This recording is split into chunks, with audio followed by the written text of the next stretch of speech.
Did you miss our practice LSAT question of the week? If so, scroll back to our video on Wednesday and do that before you come back to this one, because we're about to reveal the correct answer. The correct answer to this week's practice question was E. Heating any liquid by microwave creates small zones within it that are much hotter than the overall temperature that the liquid will ultimately reach. This answer matched what I predicted pretty well. When I first read the argument, what stood out to me was that they were talking about conventional heat sources of 50 degrees Celsius.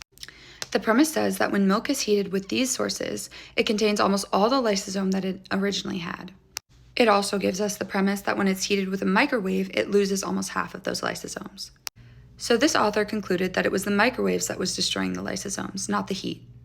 But the assumption that this argument is making is that the microwaves weren't using heat hotter than 50 degrees Celsius to heat up the milk. If that assumption wasn't true and the microwaves were getting hotter than 50 degrees Celsius, then that would weaken the connection between those premises and that conclusion. Contradicting that assumption is what would weaken this argument, and that was my prediction going into the answer choices. Answer choice E is great because it tells us that heating any liquid by microwave creates small zones that are much hotter than the overall temperature that it will ultimately reach. Milk is a liquid, so we can conclude that the milk was reaching hotter temperatures than 50 degrees Celsius.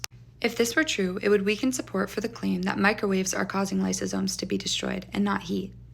Comment down below and let us know if you got this question right. And don't forget to click the link in our bio to book a free consultation call with a Juris Prep tutor.